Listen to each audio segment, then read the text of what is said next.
Here we go. What's the point of making six figures off your name if you don't keep any of it? Yeah, I said it, right? Name, image, and likeness, or NIL. It was supposed to be a game changer, and I truly believe that it still is. But one thing that I find out is that too many athletes are still cashing checks while falling into the same financial traps we've been seeing for decades. So today, in this video, I'm going to break down how athletes are being misled, where the advice is falling flat, and how you can keep building a strategy to keep more of what you earn and actually grow it. Y'all ready for it? Let's get into it, man. All right, so starting out, what does NIL really truly mean? And this is for individuals that are kind of far removed from it, don't really understand, or just now kind of getting into the student athlete space. And this is also for my professional athletes. I have a couple of those as clients as well that I have the same conversation with. So NIL, right? It stands for name, image, and likeness. It's the first time student athletes can actually legally earn money by leveraging their brand while in school. Now, it sounds great, right? But here's what they don't tell you. Every NIL check you receive is taxable income. Now, at this point, I'm certain that you've heard this time and time again, and that's perfectly fine, but you're not just an athlete anymore. You're actually a business. And so what does that mean for you? Well, you're now responsible for your taxes and what you owe on those taxes and what you owe on those dollars. So a couple key things that you really need to understand is that you need to keep track of your expenses, but you truly need to protect your brand legally. And most importantly, right, you got to keep a strong financial mindset. That's where a lot of the athletes start to break down and really get into bad financial situations. They don't choose to have that financial mindset. What it is that we get into the bag. We see the bag, we see the money, and we want to just keep growing and growing.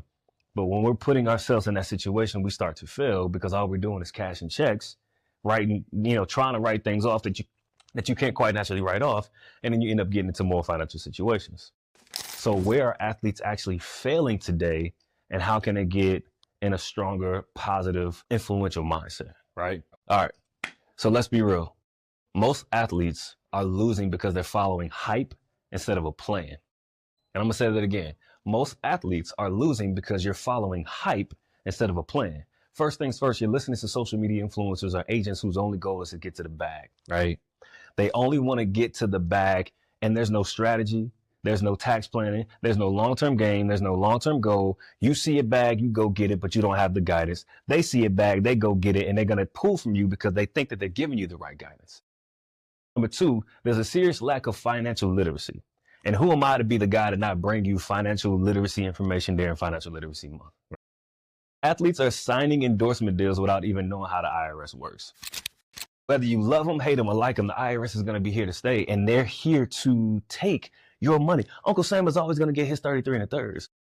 But if you learn how to structure the money, okay, if you learn how to do things like read a profit and loss statement, learn how to budget, learn how to invest, learn how to minimize your taxes, you end up putting yourself in a better financial situation.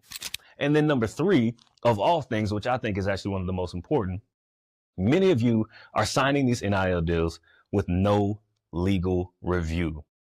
I'm talking no structure, no protection, no understanding of how these contracts affect your brand, affect your taxes, affect your dollars, hell, affect your future, right? And that's a problem. So when we look at the numbers, again, make it make sense. Some of you all are getting $100,000 coming to you, but you got to pay your agent, you got to pay taxes, you want to ball out, right? You want to spend on what we know is bullshit. And then you end up having what's called a net check. That net check could quite naturally be a lot less. Oh, here's how you fix it, okay? First things first, form a business entity. Now, I know there are schools out there that are forming the business entity for you, but not really giving you an understanding of how this works. So I'm gonna do my due diligence right now and try to break this down to you in a really simple, clear manner, okay? You got a couple different entity structures and entity types that are important. Then you got to think about the taxation of these entities, right? So you want to form an LLC. That's first things first. Now, do you want to form a C corporation? No, you do not want to form a C corp. The reason why is because you're going to pay double taxation. You're going to pay taxation through the C corp, and then you're going to end up paying taxation through your personal taxes. So you do want to create an LLC. For some people, they're like, oh, I want to go out and create an S corp. You cannot create an S corp. You can only tell the IRS that you want to be taxed as an S corp.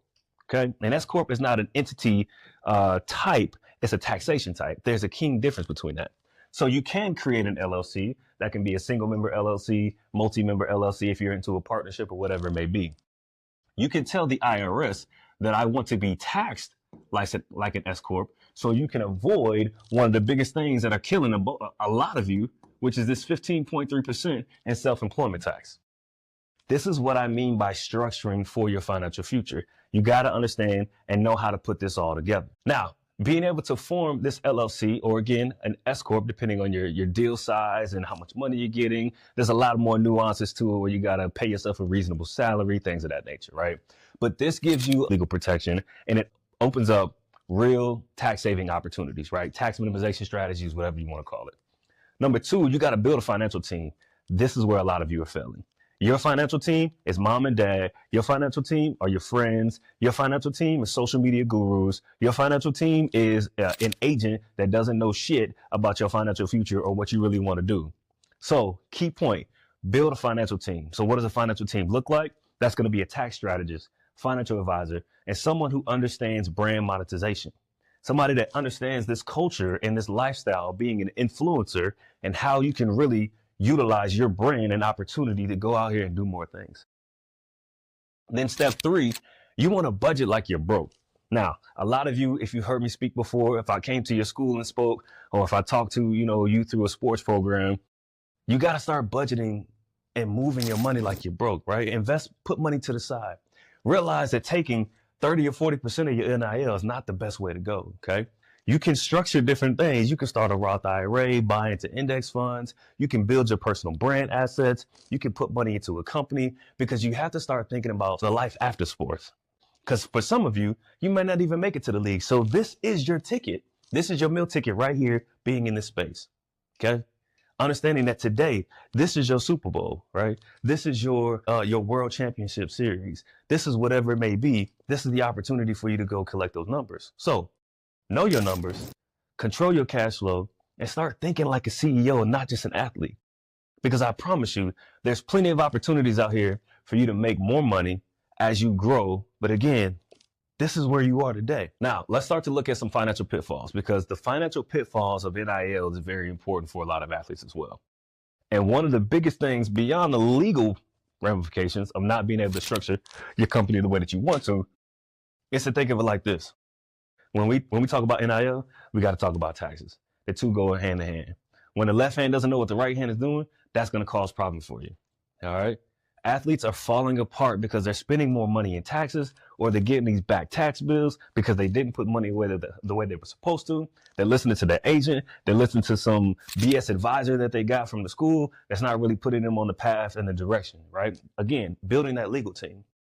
NIL money is considered self-employment income. Period. So you have to pay self-employment tax on top of ordinary income tax. If you don't have the right structure, you're going to have double taxation without representation. And that's on you because you didn't, follow the plan, right? You didn't follow the blueprint. Taxes are not withheld from your NIL money. If somebody's over here giving you $500, that's not really $500 that's coming in your pocket. Because again, you got to pull out that 15.3% self-employment tax on top of the ordinary income tax that you got to pay if you haven't structured right.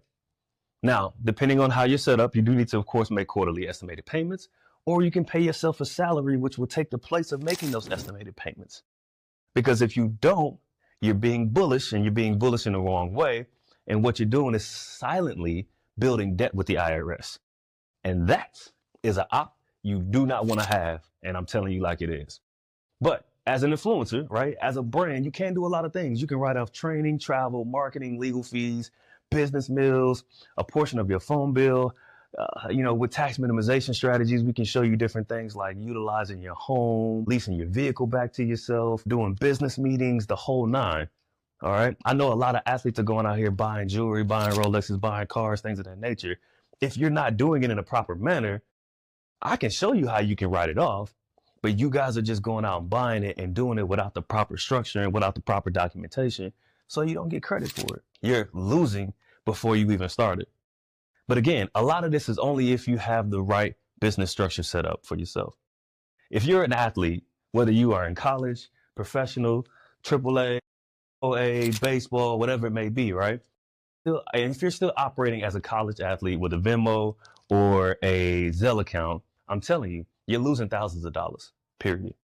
Because you're either getting bad advice and you're listening to this bad advice, they're putting you in bad situations just because they want to lick their chops with the money that you getting off the hard work that you do. Like I just said, a lot of you are not going to make it to the league, and that's just the reality, right? So if you use this opportunity to build your wealth with using your brand and think life after sports, you're putting yourself in a better situation.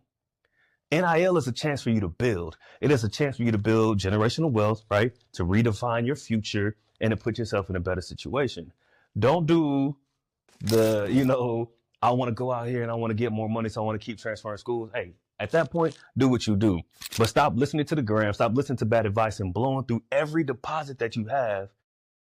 You're only building short-term debt. Long-term debt, maybe if it's with the IRS. So what you need to be doing is taking this short-term fame and making that a long-term result. That's where you start to win. So here's my challenge to every athlete that's watching. I want you to get educated, get structured, and get a financial plan that works for you. Because this isn't about playing defense. It's about playing offense with your money, your brand, and your legacy. All right? So if you're an athlete or advising one, I need you to drop a comment. Reach out to my team if you want help with setting up the right way, the right structure.